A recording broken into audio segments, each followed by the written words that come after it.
Hi friends எல்லாருக்கும் வணக்கம். Welcome back to the channel. இன்னைக்கு என்ன வீடியோ பார்க்க போறோம் அப்டின்னா, நான் இன்னைக்கு வெற்றிகரமா 6த் ஸ்டாண்டர்டோட செகண்ட் டெர்ம் புக் வந்து ஃபுல்லா முடிச்சுட்டேன். இந்த 6த் ஸ்டாண்டர்ட் புக்ல எதெல்லாம் நம்ம கவர் பண்ணணும், எந்தெந்த போர்ஷன் ரொம்ப முக்கியம் அப்படிங்கிறது தான் இன்னைக்கு இந்த வீடியோல ஷேர் பண்ணிக்க போறேன். உங்களுக்கு இந்த வீடியோ ரொம்ப யூஸ்ஃபுல்லா இருந்துச்சுன்னா, வீடியோ முடிஞ்சோனே மறக்காம லைக் பண்ணிட்டு போயிருங்க.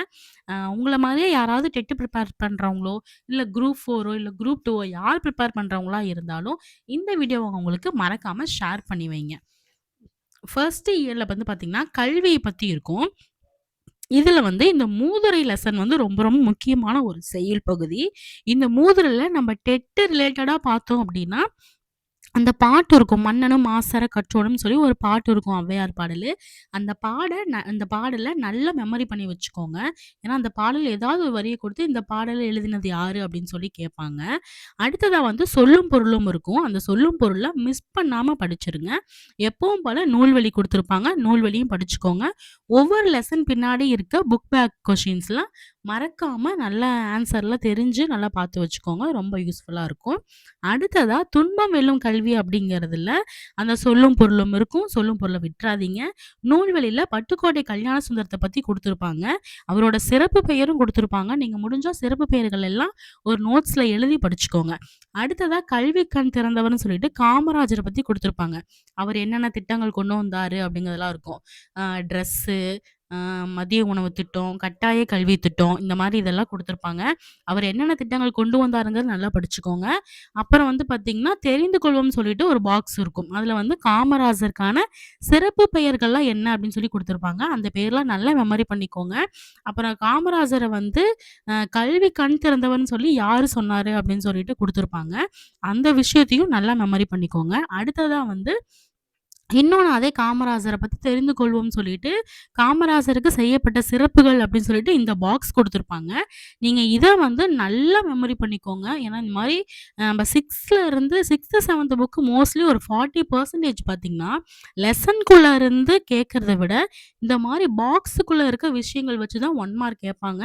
நம்ம லட்டு மாரி மார்க் ஸ்கோர் பண்ணலாம். அதனால நீங்க தயவு செஞ்சு இந்த காமராஜர பத்தி தெரிந்து கொள்வோம்னு இருக்கிற பாக்ஸ விட்றாம நீங்க படிச்சிருங்க. புக் பேக்கும் நீங்க வரிசையா ஒவ்வொரு லெசன் புக் பேக்கு படிச்சுட்டே வாங்க. அடுத்தது நூலகம் நோக்கின்னு சொல்லிட்டு ஒரு லைப்ரரி பத்தி ஒரு லெசன் இருக்கும். அண்ணா நூற்றாண்டு நூலகத்த பத்தி இருக்கும். அதுதான் வந்து நம்ம ஆசியாவிலே 2வது பெரிய நூலகம்னு இருக்கும். ஃபர்ஸ்ட் நூலகம் எதுங்கிறது அந்த லெசன்லேயே குடுத்துருப்பாங்க. அத நல்லா படிச்சுக்கோங்க. அதுல வந்து அப்புறம் இந்த அரங்கநாதன் பத்தி குடுத்துருப்பாங்க. நூலகவியலின் தந்தைன்னு சொல்லிட்டு, அவர பத்தின விஷயங்கள் குடுத்துருப்பாங்க. அந்த பேராகிராஃப நல்லா தெளிவா படிச்சுக்கோங்க. அதே மாரி தெரிந்து கொள்ளும் சொல்லிட்டு, அண்ணா நூற்றாண்டு நூலகத்துல ஒவ்வொரு ஃப்ளோர்லயும் என்னென்ன இருக்கு அப்படிங்கிறத குடுத்துருப்பாங்க. அத ஆர்டரா படிச்சு வச்சுக்கோங்க. இந்தந்த ஃப்ளோர்ல இது இதெல்லாம் இருக்கும் அப்படின்னு சொல்லிட்டு. அது ரொம்ப முக்கியமான விஷயம். அப்புறம் தெரிந்து கொள்வோம்னு சொல்லிட்டு, நூலகத்துல படிச்சு முன்னேறினவங்க யாருன்னு சொல்லிட்டு, இந்த மாரி ஒரு பாக்ஸ் இருக்கும். அத ஸ்கிப் பண்ணவே பண்ணிறாதீங்க. அடுத்து இந்த விருது பத்தி சொல்லியிருப்பாங்க. அரங்கநாதன் விருத பத்தி. அதையும் நல்லா தெரிஞ்சுக்கோங்க. அடுத்ததா இலக்கண பகுதிங்கிறது ரொம்ப, ரொம்ப, ரொம்ப முக்கியம். இன எழுத்துக்கள்னு சொல்லிட்டு இந்த லெசன் இருக்கும். நீங்க இந்த லெசன விட்டுறவே விட்டுறாதீங்க. ஆனா இது ரொம்ப ஈஸியான லெசனு. இந்த லெசன்லேருந்து நம்ம என்ன பார்ப்போம் அப்டின்னா, அந்த வல்லின எழுத்துக்கு என்ன இடையின எழுத்து அப்படிங்கிறது தெரிஞ்சுக்கோங்க. அதே உயிரெழுத்துக்கு என்ன இது என்ன இன எழுத்து அப்படிங்கிறத தெரிஞ்சுக்கோங்க. ஈஸியா இப்ப ஆ அப்படின்னா ஒரு நெடில் எழுத்துக்கு ஒரு குறில் எழுத்து தான் இணை எழுத்தா வரும். இதுல என்ன டிஃபரன்ஸா மாறும் அப்படின்னு பார்த்தீங்கன்னா, ஐ அப்படிங்கிற இடத்துல நீங்க ஐன்னு சொல்லி முடிச்சோனே பாருங்க, ஈங்கிற ஒரு சவுண்ட் வருதா? அப்ப ஐக்கு வந்து ஈங்கிற இன எழுத்து இருக்கும். அதே இன்னொன்னு வந்து ஔ அப்படின்னு இருக்கும். சொல்லி பாருங்களேன் நீங்களே. ஔ அப்படின்னு சொல்லும்போது ஊங்கிற சவுண்ட் லாஸ்ட்டா முடியும். அப்ப ஐக்கு வந்து ஈயும், ஔவுக்கு வந்து ஊவும் வரும். இத 2 மட்டும் நீங்க மறந்துறாதீங்க. ஏன்னா, இத வச்சு தான் இந்த இணை எழுத்துக்கள்ல கொஸ்டின்ஸ் கேட்பாங்க. வேற எந்த கொஸ்டினும் இதுல பெருசா கேட்க வாய்ப்புகள் இல்ல. அடுத்தது பின்னாடி ஒரு பழமொழி 400 பாடல் குடுத்துருப்பாங்க இந்த மாரி இந்த இதுல. இந்த பாட்ட வந்து நீங்க மறக்காம படிச்சுக்கோங்க. இத மிஸ் பண்ணிறாதீங்க. ஏன்னா, பாடல் வரிகள பொறுத்தவரைக்கும் ஏதாவது ஒரு லைன குடுத்து, இது எந்த நூல்ல இடம்பெற்றிருக்கு அப்படின்னு சொல்லிட்டு கேட்பாங்க. அதனால நல்லா படிச்சுக்கோங்க. பின்னாடி வந்து ஒவ்வொரு தலைவர்களுடைய பிறந்த நாளையும், நம்ம என்ன நாளா கொண்டாடுறோம் அப்படின்னு சொல்லிட்டு ஒரு 1 மார்க் மாரி இருக்கும். அதையும் நல்லா படிச்சுருங்க. அடுத்தது இந்த யூனிட்டோட லாஸ்ட்ல கலைச்சொல் அறிவோம்னு இருக்கும். இத நல்லா படிச்சுக்கோங்க. இது நமக்கு ரொம்பவே ஈஸியா இருக்கும் இந்த கலைச்சொற்கள். அதனால ஸ்கிப் பண்ணாம படிச்சுருங்க. அடுத்ததா 2வது இயல்னு பார்த்துக்கிட்டோம் அப்படின்னா, இந்த ஆசாரக்கோவையில ஒரு 8 நல்லொழுக்கம் பத்தி சொல்லியிருப்பாங்க. அது என்ன 8 நல்லொழுக்கம் அப்படிங்கிறது, நீங்க உங்களுக்கு எப்படி ஈஸியா ஞாபகம் வச்சுக்க முடியுதோ, ஒரு ஸ்டோரி மாரி கிரியேட் பண்ணி, நீங்க அத ஞாபகம் வச்சுக்கோங்க. அது கீழ இருக்க அந்த சொல்லும் பொருளும் படிச்சுக்கோங்க. நூல்வழி படிச்சுக்கோங்க. அந்த பெருவாயின் முள்ளியர பத்தி ஒரு நூல் குறிப்பு குடுத்துருப்பாங்க. அதையும் நான் ஸ்கிப் பண்ணாம பார்த்துக்கோங்க. அடுத்தது இந்த "கண்மணியே கண்ணுறங்கு" அப்படிங்கிற அந்த தாலாட்டு பாடல்ல இருக்க சொல் பொருள் ரொம்ப முக்கியம். அத விட ரொம்ப ரொம்ப முக்கியம் தொகை சொற்களின் விளக்கம்னு இருக்கும். முத்தேன், முக்கணி, முத்தமிழ்னு இந்த 3யுமே வந்து நீங்க ஸ்கிப் பண்ணாம மறக்காம படிச்சுக்கோங்க. அடுத்தது இந்த தாலாட்டுனா என்ன? அது எந்த வகையான இலக்கியம் அப்படின்னு சொல்லிட்டு ஒரு பாக்ஸ் குடுத்துருக்காங்களே இந்த நூல்வழி இதையும் படிச்சுக்கோங்க. அடுத்தது இந்த தமிழர் பெருவிழாவுல இது ரொம்ப முக்கியமான விஷயம் என்ன அப்படின்னா, ஒரு சில லைன் குடுத்து, அந்த லைன் வந்து எங்க இருக்குன்னு சொல்லி குடுத்துருப்பாங்க. அதாவது இப்ப இந்த "பழையன கழிதலும், புதியன புகுத்தலும்" அப்படிங்கிறது நல்லநூற்பால சொல்லப்பட்டிருக்கும். இந்த மாதிரியான வார்த்தைகள்லாம் வந்து எந்தெந்த நூல்ல இருக்குன்னு சொல்லி குடுத்துருப்பாங்க. அத எல்லாமே மிஸ் பண்ணாம படிச்சுக்கோங்க.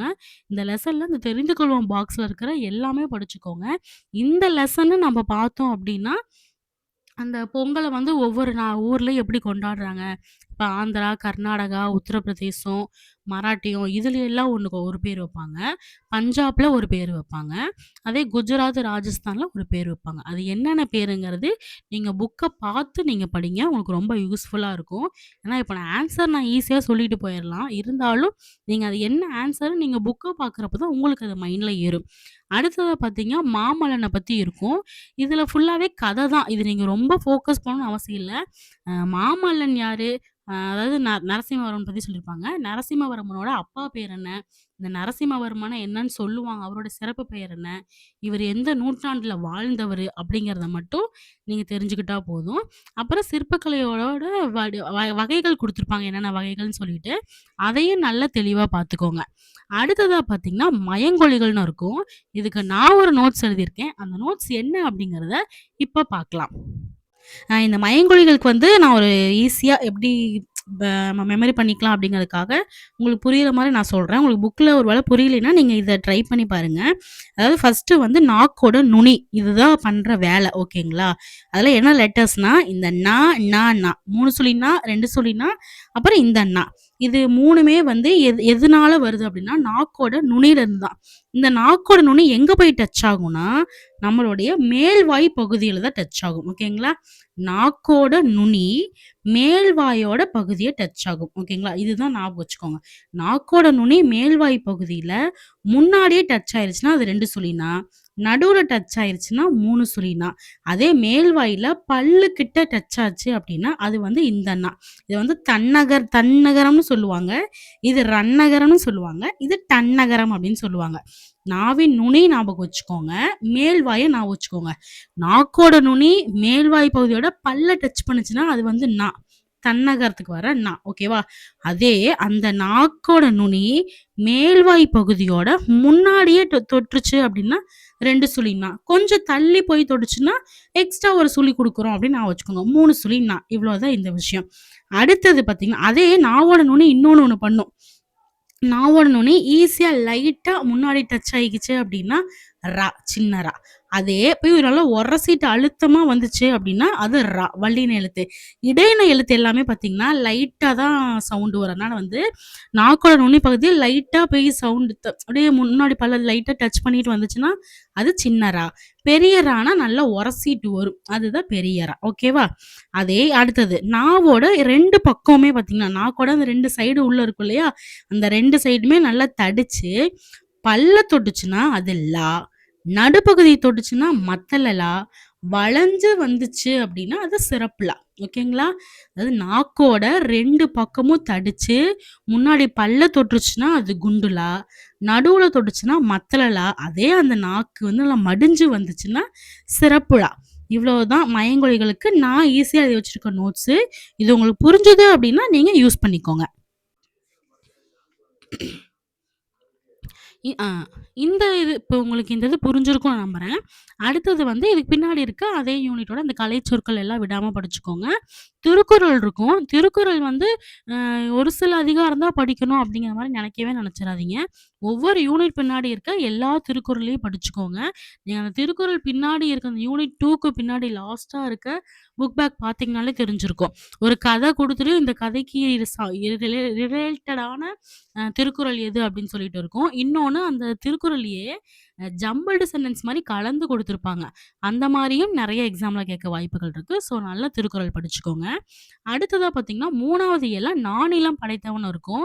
இதுல ரொம்ப நீங்க மைன்யூட்டா நோட் பண்ணி படிக்க வேண்டிய விஷயம் என்ன அப்டின்னா, இந்த நானிலம் படைத்தவன் அப்படிங்கிறது எந்த நூல்ல வந்திருக்கு அப்படின்னு சொல்லிட்டு, இந்த நூல்வழி பாக்ஸ்ல குடுத்துருப்பாங்க. அதாவது புதியதோர் விதி செய்வோம் அப்படிங்கிறதுல தான் இந்த நானிலம் படைத்தவன் இருக்கு அப்படின்னு சொல்லியிருப்பாங்க. அந்த இத வந்து மிஸ் பண்ணாம நீங்க நல்லா தெளிவா படிச்சுக்கோங்க. செய்யுள பொறுத்தவரைக்கும், இந்த மாரி ஏதாவது ஒரு புக்குக்குள்ள இருந்து இந்த பாடல் எடுத்திருக்காங்க அப்படின்னு சொன்னா, அது என்ன புக்குங்கிறது நல்லா ஞாபகம் வச்சுக்கணும். அப்ப இந்த நாளிலம் படைத்தவன்ல சொல்லும் பொருளும் படிச்சுக்கோங்க. நூல்வழி படிச்சுக்கோங்க. கீழ பாரதியார் பாடல் ஒண்ணு இருக்கும். அதுல வந்து முக்கியமான லைன் வந்து, இந்த கங்கை நதிபுறத்து கோதுமை பண்டம்னு ஒண்ணு இருக்கும். அந்த லைன் நல்லா படிச்சுக்கோங்க. ஏன்னா நெறைய டைமு இந்த லைன் வந்து கொஸ்டின்ஸ் கேட்டுருக்காங்க நெறைய எக்ஸாம்ஸ்ல. அடுத்ததா இந்த கடலோடு விளையாடு அப்படின்னு இருக்கும். அதுல இருக்க சொல்லும் பொருளும் படிச்சுக்கோங்க.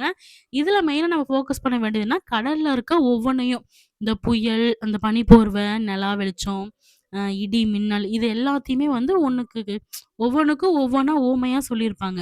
இப்ப நிலான்னா நாங்க முகம் பார்க்குற கண்ணாடி, அங்க இருக்க மண்ணு தான் வந்து எங்களுக்கு பஞ்சு மெத்த, பனி தான் வந்து எங்களுக்கு போர்வை அப்படிங்கிற மாரி சொல்லியிருப்பாங்க. அவங்க எத மேட்ச் பண்ணி சொல்லியிருக்காங்கங்கிறத நல்ல தெளிவா படிச்சு வச்சுக்கோங்க. இந்த லெசன்ல இருந்து கொஸ்டின் கேட்க வாய்ப்புகள் இருக்குன்னா, இதுல இருந்து மட்டும் தான் கேட்பாங்க. அடுத்தது இதுல இருக்க அந்த நூல்வழிய படிச்சுக்கோங்க. ம். அடுத்ததா பார்த்தீங்கன்னா, இந்த வளரும் வணிகம்னு சொல்லி இருக்கும். அதுல வணிகத்த பத்தி எந்தெந்த புக்ல என்னென்ன மாரி இருக்கு. அதாவது புறநானூறுல, அகநானூறுல, குறுந்தொகையில, நற்றிணையில, பட்டினப்பாலையில இதுலலாம் வந்து வணிகர்கள பத்தி என்ன சொல்றாங்கன்னு சொல்லி ஒவ்வொரு வார்த்தை குடுத்துருப்பாங்க. அது எல்லாமே நல்லா படிச்சுக்கோங்க. அடுத்ததா அந்த ஏற்றுமதி, இறக்குமதியில வந்து பார்த்தீங்கன்னா, தமிழ்நாட்டுல இருந்து என்னென்ன ஏற்றுமதி செஞ்சாங்க, என்னென்ன சீனாலருந்து இறக்குமதி செஞ்சாங்க. அப்படிங்கிறதெல்லாம் இருக்கும். அத வந்து நல்லா தெரிஞ்சுக்கணும். ஏன்னா, அதுல வந்து டைரக்ட்டா கொஸ்டின் கேட்க வாய்ப்புகள் இருக்கு. ஸோ, டைரக்ட்டா கொஸ்டின் கேட்கறது எல்லாமே நம்ம ஸ்கிப் பண்ணாம படிச்சுட்டோம் அப்படின்னா, ரொம்ப ஈஸியா இருக்கும். அடுத்ததா இலக்கண பகுதி வந்து சுட்டெழுத்து, வினா எழுத்து இதெல்லாம் ரொம்ப ஈஸிங்க. எதையாவது ஒண்ண சுட்டி மென்ஷன் பண்ணி, அது, இது அப்படின்னு மென்ஷன் பண்ணி ஒண்ண குறிச்சு பாயிண்ட் அவுட் பண்ணி காட்டுறது எல்லாமே சுட்டெழுத்து. வினா எழுத்துனா கேள்வி கேட்கறது. என்ன? யாரு? எங்க? அந்த எழுத்து தான். இது நம்ம ஈஸியா நீங்க படிச்சுக்கலாம். ஜென்ரலா நீங்க வாசிச்சீங்கனாலே இது புரிஞ்சிரும். ஸோ அதுக்கப்புறம் இந்த யூனிட் பின்னாடி இருக்க இந்த கலைச்சொல் அறிவோம் அப்படிங்கிறத மறக்காம படிச்சுக்கோங்க. தமிழ் படிக்கிற வரைக்கும் நம்ம எப்பவும் சொல்றது தான், ஒவ்வொரு யூனிட் பின்னாடி, ஒவ்வொரு லெசன் பின்னாடி இருக்க புக் பேக்க நல்லா படிச்சுக்கோங்க. கலைச்சொற்கள் நல்லா படிச்சுக்கோங்க. இந்த அறிந்து கொள்வோம், தெரிந்து கொள்வோம் இது எல்லாமே நல்லா படிச்சுக்கோங்க. அடுத்ததா வந்து வேற என்ன சொல்ல வந்தேன்? இதெல்லாம் இருக்கும். வேற இந்த நூலாசிரியர், அவங்களோட சிறப்பு பெயர்கள், அவங்க எப்ப பிறந்தாங்க, அவங்களுக்கு எப்ப விருது குடுத்தாங்க, அந்த விருது எப்ப குடுத்தாங்க, இப்படிங்கிற மாரிலாம் ஏதாவது ஒரு விஷயம் வந்துச்சு அப்படின்னா, அதெல்லாம் ஸ்கிப் பண்ணாம தனியா ஒரு நோட்ஸ் போட்டு எழுதி வைங்க. ரொம்பவே யூஸ்ஃபுல்லா இருக்கும். இந்த வீடியோ உங்களுக்கு யூஸ்ஃபுல்லா இருந்திருக்கும்னு நான் நம்புறேன். உங்களுக்கு உண்மையாவே யூஸ்ஃபுல்லா இருந்துச்சு அப்படின்னா, மறக்காம லைக் போட்டுக்கோங்க. சப்ஸ்கிரைப் பண்ணாம பார்த்துட்டு இருந்தீங்கன்னா, மறக்காம சப்ஸ்கிரைப் பண்ணிக்கோங்க. நெக்ஸ்ட் ஒரு நல்ல வீடியோல மறுபடியும் உங்கள மீட் பண்றேன். Thank you.